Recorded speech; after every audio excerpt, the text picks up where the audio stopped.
Traveling for business or pleasure is an important part of human activities. Tourism is viewed as one of the economic boosters globally, but in Nigeria, the business of tourism has been stagnated.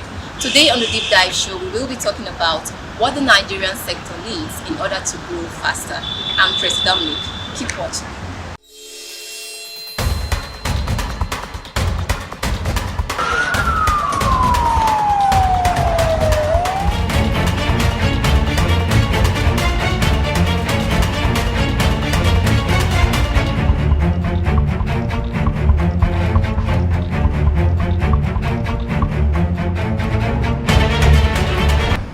Alright, welcome again to the Deep Dive Show. So joining me on the show today is a travel expert, branding and marketing consultant, Mr. Wilson Uche. You're welcome, sir. Thank you very much. It's my pleasure to be here.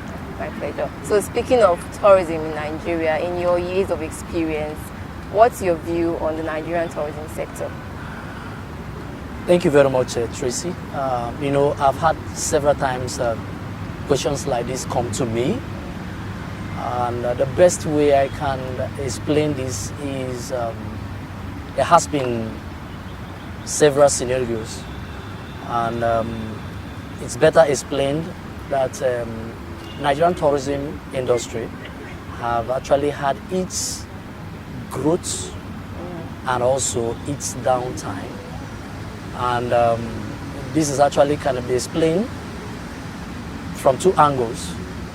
One, from the angle that we've had our challenges, which is not far from what we see in the general other economy, the other sectors of the economy.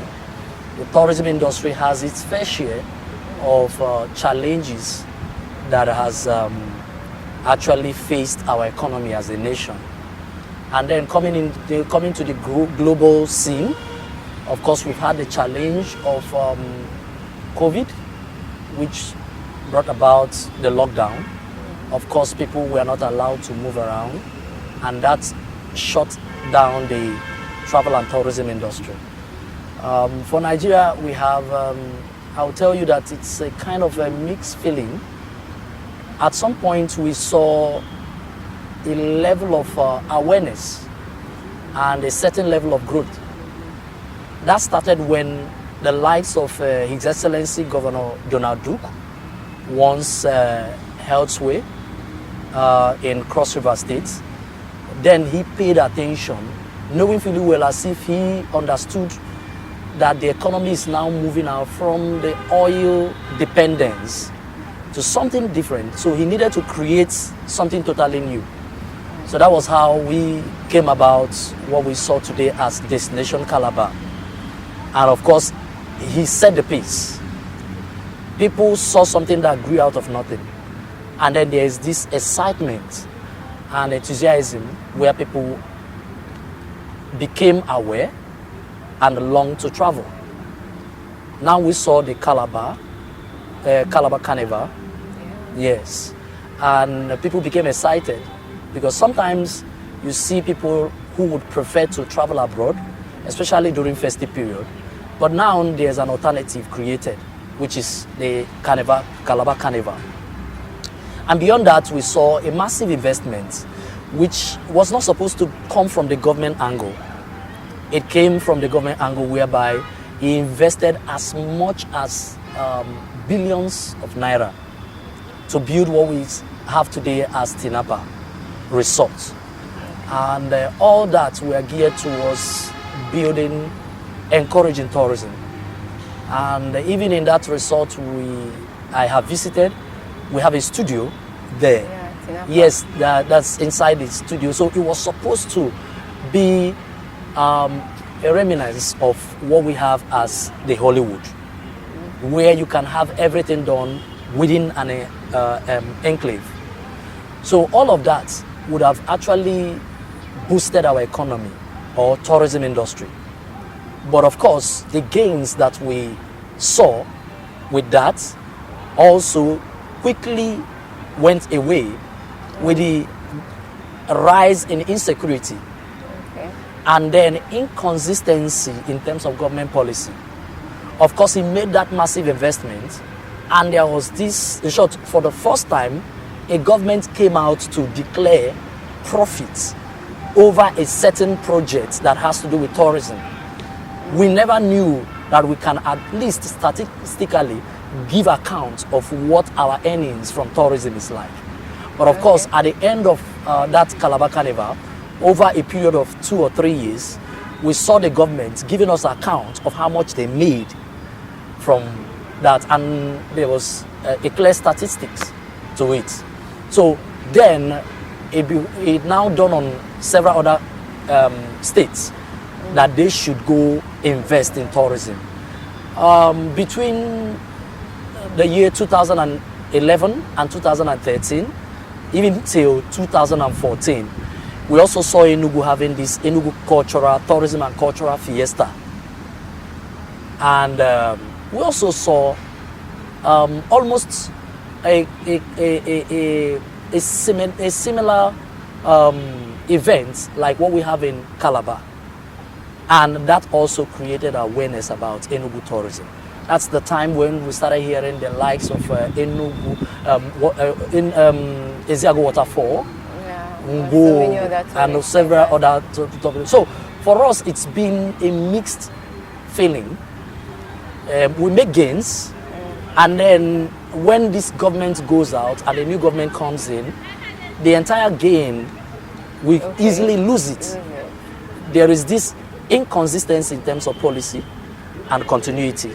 And all of that has really, then the issue of insecurity now came. And of course, people became very careful about traveling and venturing into tourism. Okay, so these challenges you've mentioned, could that also be the reason why some Nigerian states are not even part of the tourism sector at all? Because there are some Nigerian states that they don't speak of tourism at all. Like states like Nasarawa or Kaduna. If you look at it, there are some major states where tourism is centered upon, like Calabar, like you mentioned, and Abuja and all of this. So the insecurity, is it also the same reason why it's one-sided? I don't think so. I think I have to explain it from this angle.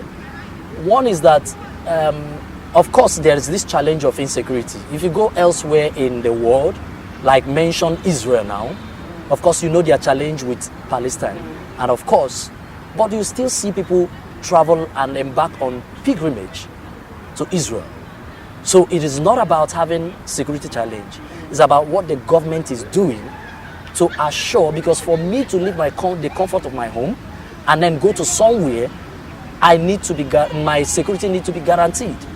So if that becomes the case, then there should be a certain assurance from the government that even though we are faced with this certain issue of security, we have what it takes to withstand it. We have what it takes to assure you of your security. So security may not be exactly the issue here, but the main issue has to do with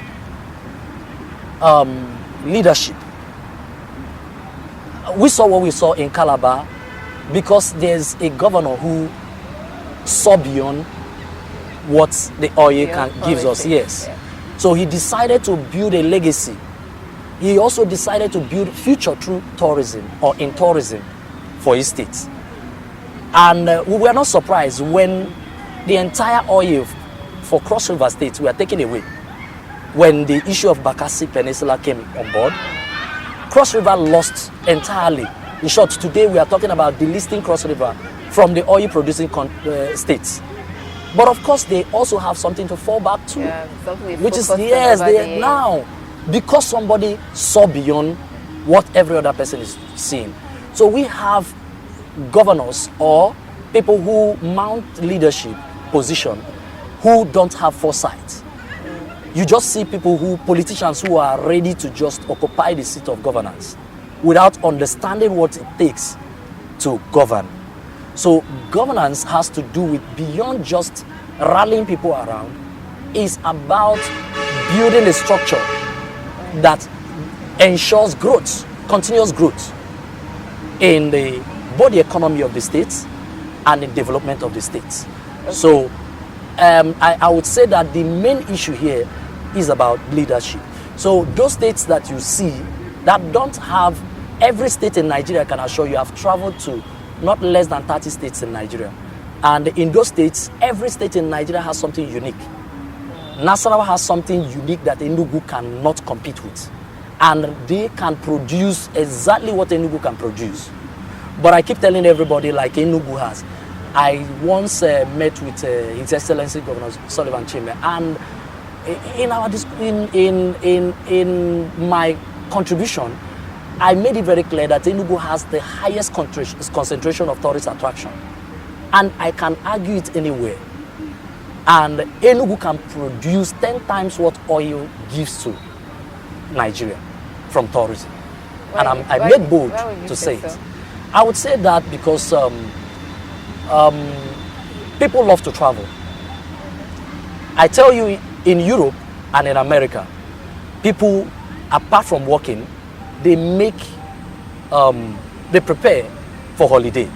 So holidaying becomes part of their life. If you don't travel within a year, it becomes a problem. So they are always planning on where to visit.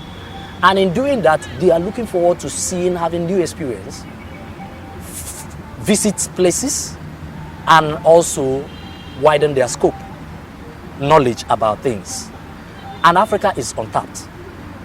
What I mean by untapped, in terms of our culture, we have so much to sell to the world. I tell you, when it comes to our wildlife, you don't have those things elsewhere apart from Africa. Yeah. Talk about safari. They even come here thinking to replicate what we have here in Africa there. Look at our music industry. It's so untapped that anything you release from Africa makes a hit. At some point in the world movie industry now, they are beginning to look towards Africa. Think of Anaconda, and you know how far Anaconda went. So the fact remains that Africa remains untapped, and these are avenues we can cash in on. Our stories have remained so untapped. There are stories I'm going to tell you now. Immediately I say that online, you see a lot of views. People are looking for new things. People are looking forward to new experience. People are also looking forward to encountering new set of people. And it's only in Africa that you get those things. Okay, narrowing it down, speaking of governing and foresight, the body regulating the tourism in Nigeria, the NTEDC, what do you think they're not doing right to improve tourism in Nigeria? Okay, let me start by saying that we will start by saying what are the things they did right. Because even if we have to criticize anyone, we will also appreciate what they have done right. So I would first of all appreciate the person of Mr. Foluronsho Kuka, who is the Director General of NTDC. He brought in energy, which has been lacking in our tourism industry, especially when it comes to government agency that supervises tourism development. We need foresight. And of course, he came in, we saw that youthfulness that he brought into. Then he galvanized creativity and creative ideas. So bringing it into the industry, we moved away from the oldies, when people do things the same way, and expect different results. Then, in saying that, we now move towards the same challenge that every other sector in Nigeria has. One of the things that actually becomes a very huge challenge to sectors in Nigeria has always been this nepotism. Okay.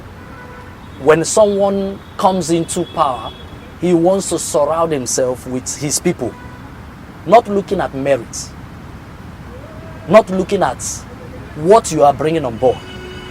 He's rather looking at, this is a national cake. We need to come and take away the national cake. So they are looking at budgetary provision. How much is federal government going to give us? Not how much the agency is going to generate.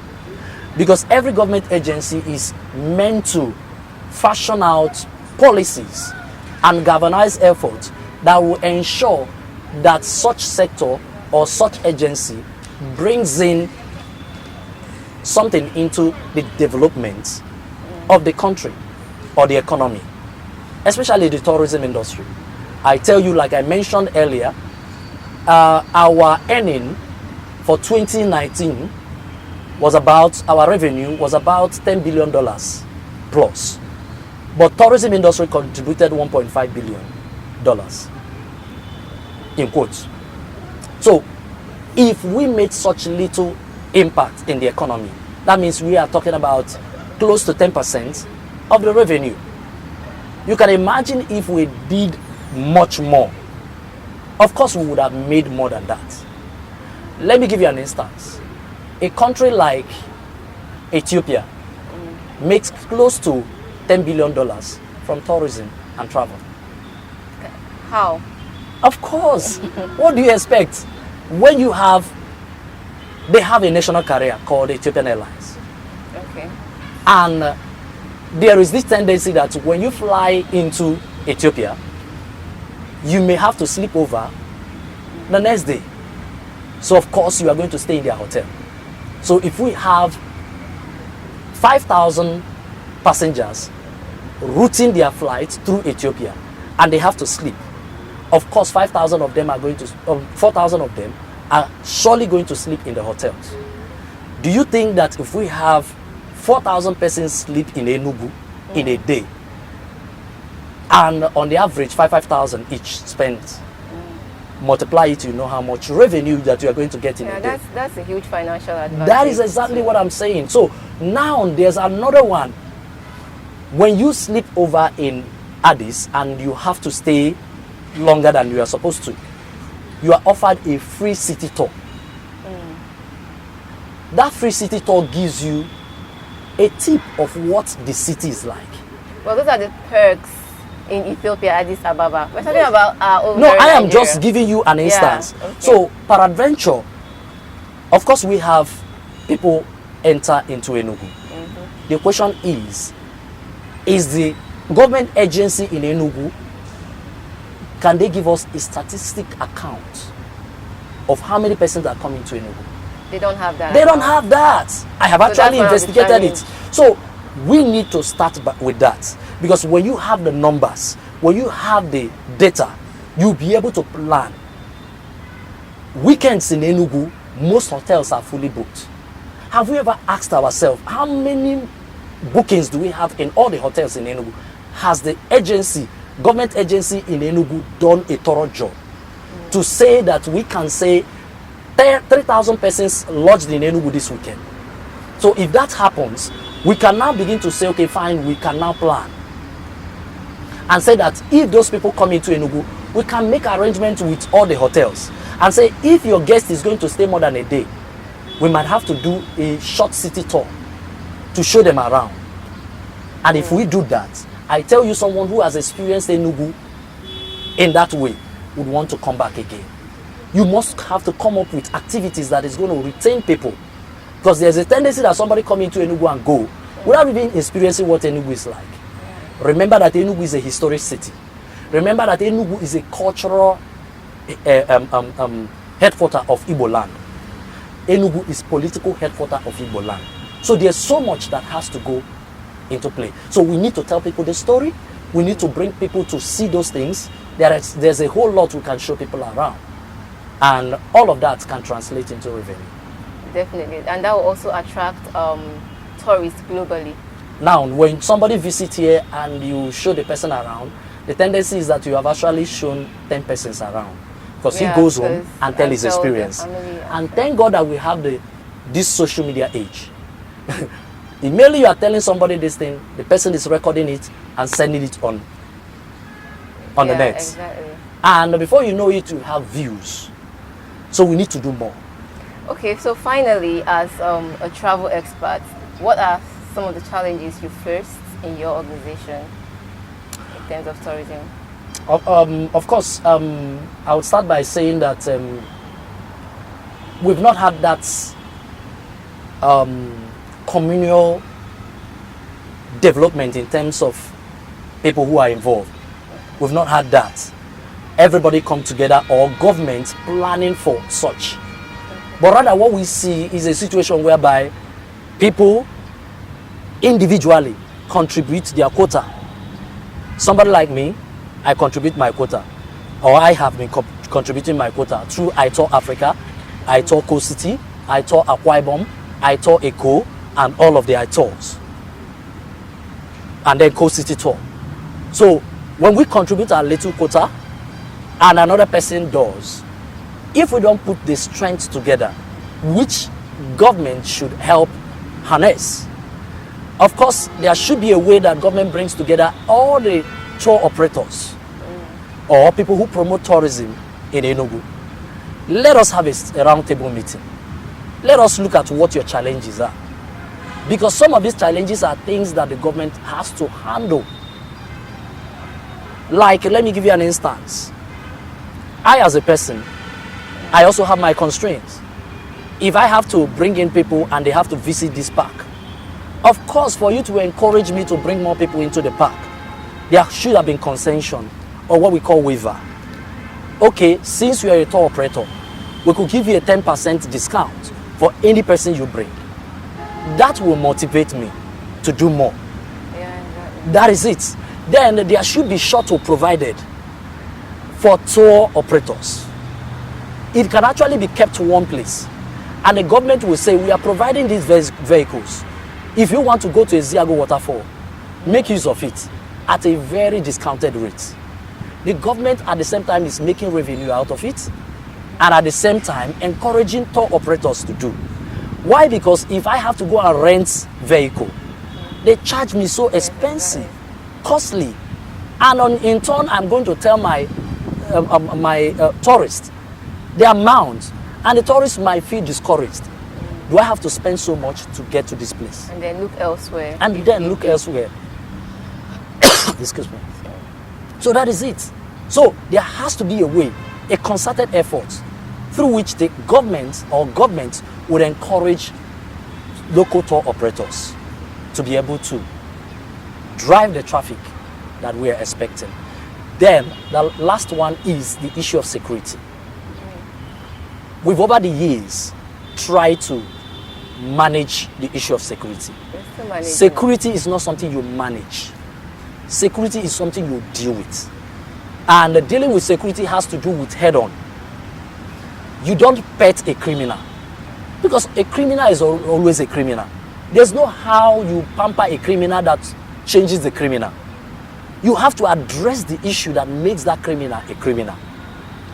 Because if you don't address it, what happens is that you are actually postponing the doomsday. The day is going to happen, or trying to pacify people who cause insecurity. Then after everything, you now expect me to now carry somebody from the United States of America to come and tour. And immediately will move. The fact remains that the person you pacified sees that person as an advantage to make more money. I'm not saying that such thing will happen, but peradventure, we allow these things to linger. We might see a situation whereby when they no longer have their way handling the locals, they now begin to target the ones who they believe will give them more money. Well, we hope that that day never comes. Everybody prays so, but then yeah, we hope that it never comes. It's only in Africa that we keep praying for things not to happen and not do something. Remember, the Bible says watch and pray. It didn't say pray and leave. You must do something. There has to be something you do, even while praying. So in Africa, we must leave the realm of just praying. We must come to the point where we need to tackle our challenges head on, because God has given us the opportunity to handle those things. Amen. Thank you very much. Thank you so much for joining us on the show today, Mr. Wilson. My It's pleasure. been amazing having you. Okay, viewers, thank you so much for joining us. Thank you so much for watching. We hope that the Nigerian tourism sector will continue to be better, and will be better in no distant time. Until next time, I'm your host, Tracy Dominic.